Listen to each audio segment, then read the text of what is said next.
All right, thank you for staying with us. You're watching Daybreak on Trust Television. Now, the leadership crisis in the main opposition party, the People's Democratic Party, may not be over anytime soon, as the 5 aggrieved governors of the party, otherwise known as the G5, led by Governor Wike of Rivers State and some other party chieftains, have announced the formation of a group they now call the Integrity Group.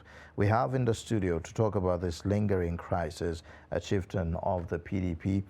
He's Umar Sani, who will be giving us perspectives. Thank you so much for joining us on Daybreak this morning. You're welcome.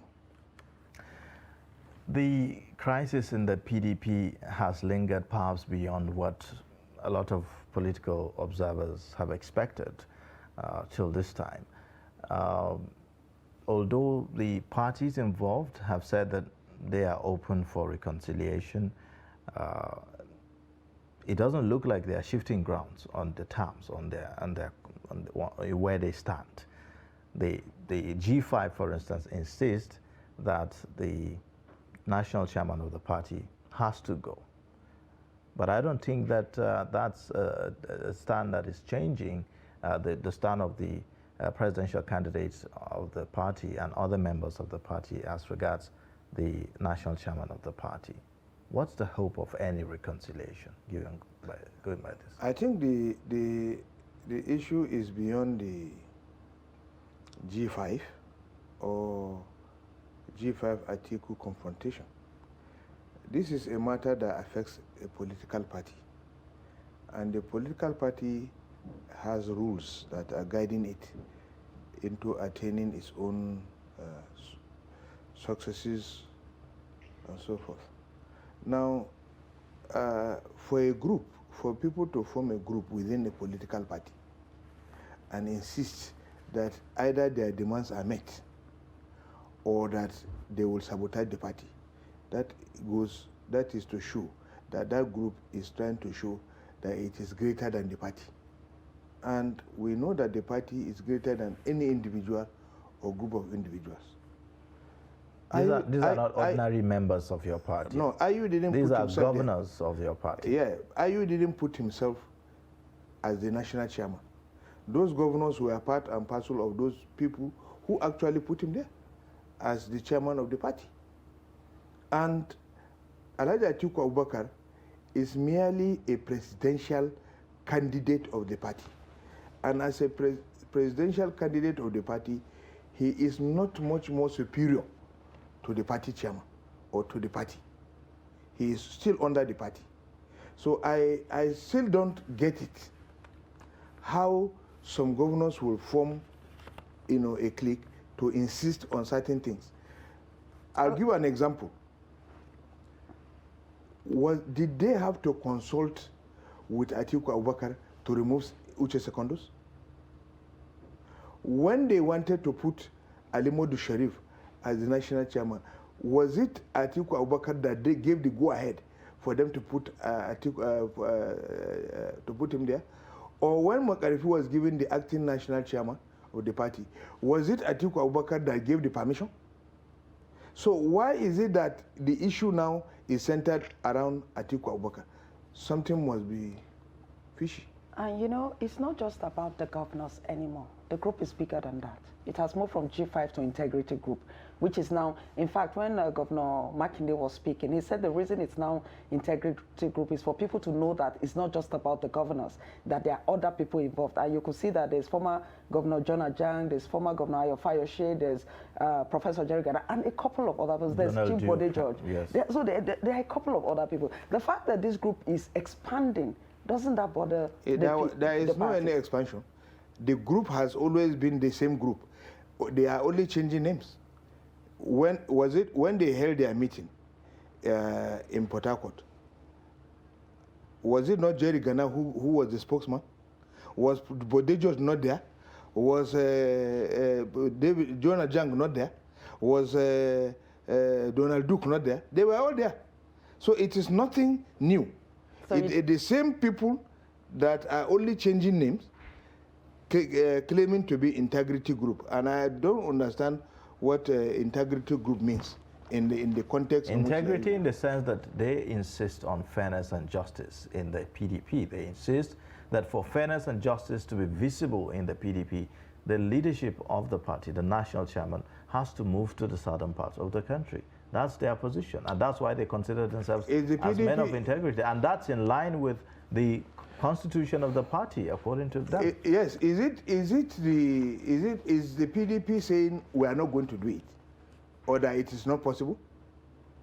The PDP is merely saying that this is an election year.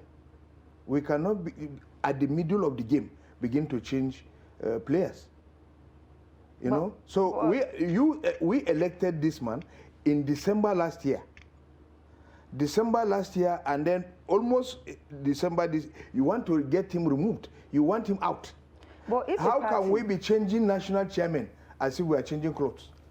But if a party says that there's a threat, the elections are very close by, and this problem is still there, can't the party adjust it? Or the party say, no, we're not going to do change because it's an election year. But if that problem is affecting that election, wouldn't the party have a Is it really a problem? That is the issue we're looking at. Is it truly and really a problem? It is a problem generated by one man because he with has a lot of followers at this point. Because he has failed to secure the presidential ticket, and he has failed to secure the vice presidential ticket, and so he wants to rock the boat. And because those people have always been his allies, they are following. And even when they are following him, it does not mean that they are going to, accede to his request to work against the party. For instance, Ekwezu has clearly said, "I'm following Wike because I'm following the team because it opens my eyes to the issues. But I am a member of the PDP and I will work for my party." Ayo Fayoshe has come out to say that my son is contesting for House of Representatives. And because my son is contesting for, I cannot do anti-party because it is on the same day with Atiku. Now, Ogwuanyi has met with Catholic priests in Enugu and has told them, please vote PDP from top to bottom. Now, that's an integrity group. So what is the danger? But they are not part of the presidential campaign of the PDP. That in itself is a huge, it sends a lot of message. But that's beside the point I'm trying to make. Now, you have party members who clearly are engaging in anti-party activities. For instance, Wike in Rivers State has invited, well, that's not anti-party, inviting other party members to come and launch projects. But beyond launching, commissioning the project in Rivers State, he has said that he is going to be supporting other candidates in this race with logistic supports in his state. The candidate of the Labour Party, for instance, and the candidate of the NNPP, and several statements that could be said to be anti-party. He's still within the party. So if the party is supreme, like you've said earlier, why can't the party just perhaps suspend the governor of Rivers State from the party, or maybe expel him or something? All right, before you take that, because it's nice, it would be nice for us to contextualize it. Before you take that, let me not lose the focus of his question, please. Okay. Now, on the basis of what you are saying, you see, this is an election year, like I said, and the party does not need any distraction. Now, when the party begins to banter words or begin to take certain steps, against any member of the party, it is encouraging chaos and anarchy within the party. So the party is not distracted. It is. But the chaos is already there. No, that is not chaos. It is only one man's issue. There is no chaos. Did you hear any problem? Is it really a one-man's issue? We've seen several governors of the PDP not at the presidential campaigns of the PDP. Campaigns have started. Did you know that Dankombo, Ibrahim Dankombo, the former governor of Gombe State, is a member of the Wike group, and he was his DG. I'm talking about the Wait, G5. He's a former governor, and he was there, but he went to the Gombe campaign, and he even donated 20 buses to the presidential campaign. But he's not a member of the presidential campaign council. I'm talking about the G5 governors. We are not talking about whether they belong to the campaign council or not. We are saying that they have not left the PDP. Are you and they are working for the PDP. undermining their role in the campaigns of the PDP? Is there any is it insignificant? Is there anywhere where we say we are undermining them? What we are saying is that they have not left the party. They have never made any statement to indicate that they have left the party. Okay, recently, and they have insisted that they are going to work for the interests of the party. So I don't see any problem in that. All right, okay. Recently in Oyo State, when Asiwaju Bola Ahmed Tinubu visited, he's the presidential candidate of the APC, the deputy governor representing the Governor Makinde pledged the support of the state to Asiwaju Bola Ahmed Tinubu. Well, I don't understand that because it was said in Yoruba language. I saw the video. It was interpreted later. Yes, the interpretation was given different meanings. I asked my friend to interpret. The interpretation he gave me, he's a Yoruba man, is different from the interpretation that, and the man also came out clearly to say that that's not what he meant. I mean, the deputy governor who actually went there came out to say that's not what he intended. So I don't think that is an issue. All right, Alhaji, for deliberation. Alhaji, there are some persons that say that this crisis is a bit more than IU, because the governors of the South met last year in 2021 and resolved that power should shift to the South. In April this year, PDP governors of the Southeast met and resolved that power should shift to the South. Is it possible that this problem is beyond the issue of IU? No, what the question I would have asked is, if Wike has been given the vice presidential ticket, would there have been this problem? Well, we do not know because he wasn't given. There will have been no problem because he is the genesis of the problem. And because he is the genesis of the, he has seen that perhaps he has lost out in all the two key positions, and so he's trying to rock the boat. Would Wike have accepted a vice presidential seat in this race, you think? Well, he initially, by his own mouth, said he doesn't want it. But again, he wanted it. And because he was not given, it became a problem. Okay, at this point, do you think, because some persons have said that people of both camps should shift grounds, what do you think they can do, both camps, I think, in shifting? I think on this program, I had already said something, and I think it actually took place. I said the PDP is a very large party, and it even has a military wing of the party. And I'm sure that you have heard that they met with former President Ibrahim Badamasi Babangida, both sides, and they had held a discussion with a view to shifting grounds. Now, the Wike group came out with a statement that time that their position now is that, one, that if Atiku wins, all the 6 geopolitical zones must be represented in the appointment. 2, that the positions in the party that are now in the north should move to the south. That was their position when they came out of that meeting. But perhaps something also changed, and then they now reverted back to their original view. There have been the Adolphus Wabara committee that was charged with the responsibility of reconciling this matter. Can you, what came out of that visit, that meeting with the Wike camp, and the recommendations of that committee of the Adolphus Wabara? Well, Wike said he would not accept the recommendations of the Adolphus Wabara. Will give the same report, I'm telling you, which they agreed upon now. The Adolphus Wabara's committee said immediately after the election, party positions on the north will move to the south, and party positions in the south will move to the north. That was the recommendation of the Adolphus Wabara group, and Wike said no, it is not acceptable to him. But that has been a position that has been in place even before that committee. So what's new with that position? Well, if a committee is set up, ordinarily other positions were not done by any committee. They were things that were bantered, words being flying around. But this one is a committee charged with that responsibility to be able to resolve that matter. And this is what they came up with.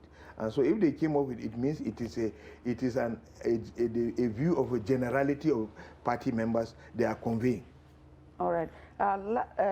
Towards the end of last week, there were talks around the party that the presidential candidate of your party has called on the former president, Goodluck Jonathan, to intervene. And only yesterday, we saw Wike saying that there was no way the former president was going to be able to achieve any results in that regard. What do you say to that?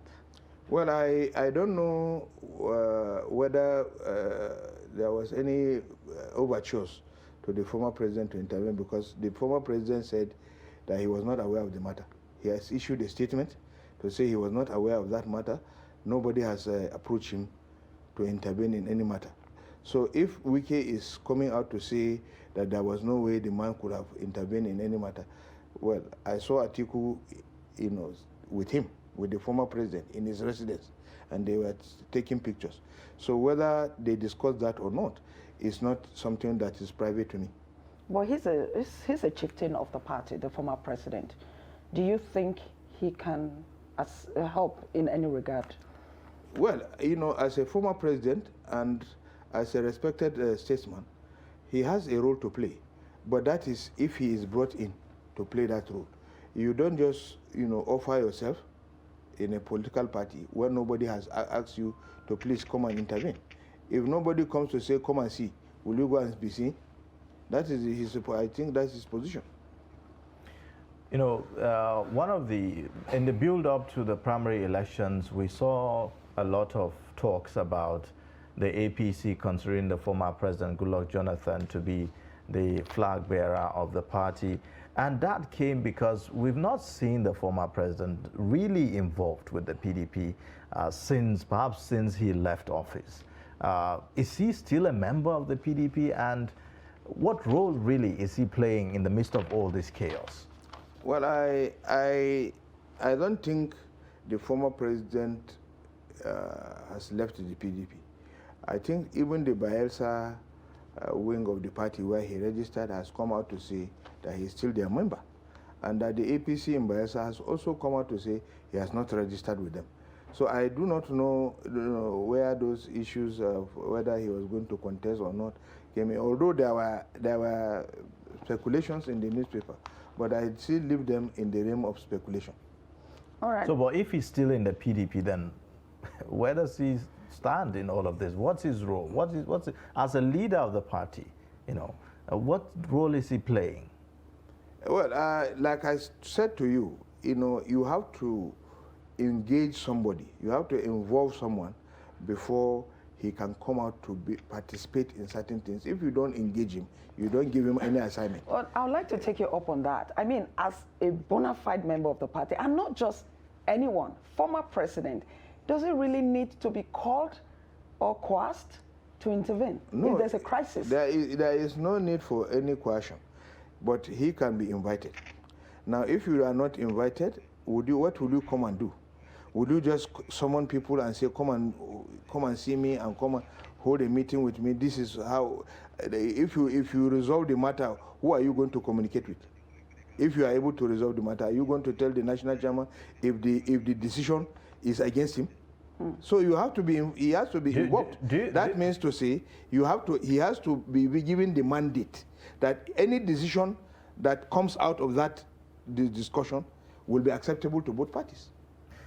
Is it really, because of invitation that was not extended, or is it because of the history between the former president and the current presidential candidate of the PDP, Atiku Abubakar? I mean, they were at one point in time contesting for the same seat. And so we've seen that in the past, they were not the best of friends and all that. Could that be playing a part in this? You see, there is where politics stops, relationship and friendship will continue. Now, the issue of politics will not jeopardize their camaraderie or their friendship. The fact of the matter is that if there is anybody that the former president will be angry with, is even President Muhammad Buhari, who took over from him. However, they are still best of friends. So politics has already done its own. He is still communicating with President Muhammad Buhari and interacting with him. So I don't see that as any issue as to warrant them to have any crisis. So, all right, we are seeing pockets of violence in certain places. The presidential candidate of the PDP in Kaduna, in Borno, we understand that there were attacks, you know, on the campaigns and everything. I'm just wondering, with this kind of atmosphere, how will campaigns look like in the G5 states, where you have these governors, you know, of the integrity group, the presidential campaign of the PDP in River State, say, for instance? How's it going to play out? Well, I don't want to, you know, bother myself pontificating over something that is yet to come. I believe that when we get to the bridge, we will know how to cross it. But are you concerned that it could be truncated? I do not even envisage any, you know, any of such. The fact of the matter is, in the G5 states, Atiku has been there very recently and met with the elders of the group. The governor was there. Ogwanyu was there in the meeting. So I do not see any problem. Well, perhaps it is something that is being hyped from the. We saw the governor of River State a couple of days ago saying emphatically that the chairman of the PDP cannot lead him to a campaign, and that he made some allegations against the chairman of the party. Did you see that video? Yeah, I did. So in that case, that means that because if there's going to be campaign in River State, the chairman of the party will have to be there. So how is that going to play out? Well, if there is going to be campaigns in River State and the national chairman is there and Governor Wike decides not to be there, would still not stop the campaign. Governor Wike appears to have a strong hold on the PDP in that state. Do you think that campaign will be successful? You see, you will not understand the strength of a person until there is an election. The strength of a person is not meaning that when you gather a lot of people in a particular place and you address them, that means everybody there is your own. It is when the election comes, that is when you know who is who in the state. And Atiku Abubakar has a lot of people supporting him in River State. And River State is a PDP state, and you cannot swim against the tide. Is it really a PDP state with the emergence of people like Peter Obi now that, you know, political observers believe is going to be taken away from the votes of the PDP? Well, I don't want to even belabor myself thinking of somebody who has not been tested in an election. All right. So if I cannot begin to say Peter Obi will win Rivers when he has never been tested in an election.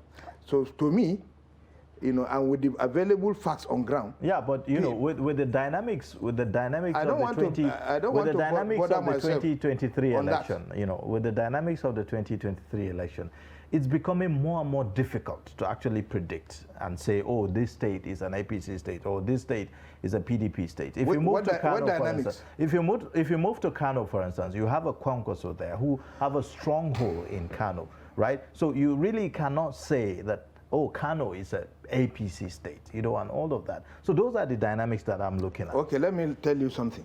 You see, there are certain states politically that the voters are highly sophisticated. With Kwankwaso in PDP, Buhari has been winning Kano since time immemorial. All right, Elijah, please hold your thoughts. We need to go for a short break. We need to go for a short break. We'll go for a short break now. When we return, the discussion continues. Please stay.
Welcome back. You're still watching Daybreak on Trust Television. So, Alhaji, continue from where you stopped. Okay, so like I said, there are 2 states in the north that you will give them that sophistication. The voters are highly sophisticated. They vote their mind. Kwankwaso was a governor in Kano State, and in a second tenure, he even chided Shekarau, and Shekarau came out, contested against him, and defeated him, an incumbent. He defeated him. Again, since Buhari started, his politicking in the north, in Kano, the voters have always voted Kano, even when Kwankwaso is in a different political party. Kwankwaso has supported Obasanjo in 2003, but the Kano voters voted for. So for Kano voters, you should give it to them. But don't forget how keenly contested the 2019 election was in Kano State gubernatorial election. Yeah, but also don't forget that the margin was so tight. It was very, very close. So if you look at that, would you still say that the Kwankwaso doesn't have that? You see, the issue of Kano in 2019, if you had listened to Najatu Muhammad, she said they all came together. It was not a Kwankwasia matter. They all came together. Najatu is well known as an APC person. They all came together because they wanted to remove Ganduje. So it was a coalition of a lot of groups that came to remove Ganduje in the gubernatorial election. So it still doesn't add up. Now going back to Bauchi. Are you going to have that kind of coalition in the next year? Election? I don't know, but at least this is one thing that happened. Like I said in Bauchi. Bauchi is such a, you can see that they voted all members of state assembly and then voted a governor of PDP. So again, Bauchi has always voted PRP as senator. Anybody they like, they vote. But these are peculiar cases. They don't translate into every other place, like Rivers, for instance. That is why I told you that Rivers is a PDP state. Yes, but they do not have that kind of attitude to elections like you pointed out in Bauchi and in Kano. So if Rivers State has a mindset, has always been having a mindset of voting for a political party, what do you think now will change the mindset? One governor? In the past, they have always gone with their governor, either way. Do you know that the most popular person, I'll give you an example, that a governor was sitting, and he didn't want Wike, but because Rivers is PDP, Amechi had to give way, and Wike won. Amechi went to APC, and Wike won the election, and he was the governor. But this time around, and also that in Akwa Ibom State, Akpabio is the most popular person, but he has, because Akwa Ibom is completely PDP, the ties didn't fulfill. You are taking away the incumbent factor. The governor is a PDP man, so it's a different. I'm giving you different scenarios, even if you are coming from any angle. All right, we've been talking about the G5 states, like you keep insisting, even though they are now integrated group. In Imo State, there's a little problem there. Yesterday, there was a protest even to the headquarters where supporters of the former governor, Ihedioha, were complaining that they were not carried along in the campaign council. Now, isn't that also a minus for your campaigns? No, it is not. The fact that is a fight for inclusion. Once somebody is fighting for inclusion, it means that they are all part and parcel of the same organization. So there is no minus there. That's a plus. So it's just about 90 days to the election. How prepared are you for the battle ahead? Well, I have looked at all our outings, and I can beat my chest to say that we are the party to beat in 2023. And our preparation is very legendary. We are preparing so well, and we are not making so much noise about our preparation, but we are going about it meticulously. And I assure you that by the grace of God, in May 2023, we shall escort Atiku to the Aso Rock presidential villa as the president and commander-in-chief of the Federal Republic of Nigeria. How would you rate your campaign so far? Because we have seen attacks on your, there have been stories of attacks on the convoy of your candidate in some states. These are the machinations of our political opponents. They want to bring our campaign down, but they are unsuccessful. Our campaigns has always been successful. Did you hear that there was no large gathering or large crowd in any of our campaigns? These are things done to truncate it, but they cannot, because the people are with the PDP. There are those who will argue that it's really not about the turnout of the numbers in terms of the campaigns. It's about the real elections. There are those who say, well, you sometimes will have the same people turn up for the campaigns of the APC, the same crowd will turn up for the campaigns of the PDP and the rest of them. And so it's not really a good, thing to use that as a basis to determine whether the party is successful or not. I cannot determine that, whether those same people are the ones going to APC campaign and so forth and so on. All I know is that our party mobilized our supporters from every local government, and that is, the crux of the matter. And for your information, our party is resolute, well prepared, and that the people are determined to ensure that, we get the mandate. Is your party really speaking to the issues that affect the people at the moment? In today's paper, I saw your candidate saying that he was going to implement everything that Khan said. However, a lot of people would say, instead of saying he's going to implement what has been given to him, Nigerians will want to hear and hear more of what he intends to do and how he intends to accomplish those things. Okay, let me tell you this. Now, politics, there are pressure groups, and pressure groups in politics and political campaigns are also looking at their own interest. So you factor other interests into one particular interest. Perhaps our party has, our manifesto, but other interest groups will also come up with what they want how they want the country to look like before they can give you their block votes. And if you see that it falls within our own manifesto, you accept. And so that is what our presidential candidate has done. He has already given, a pathway into his, he said he's going to restructure Nigeria. He's going to ensure that the economy is in perfect order. He's going to, ensure security, education, and of course, other tertiary matters, which forms his reset agenda. And so, even the devolution of powers, police reforms, and so, they are all part and parcel of, but you can take so many things as a government because you are going to implement so many key things when you come into governance. All right.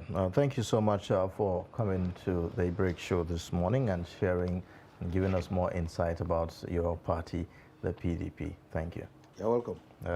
Our guest is a chieftain of the PDP. He is Umar Sani, talking to us about the conflict within the People's Democratic Party and the way forward.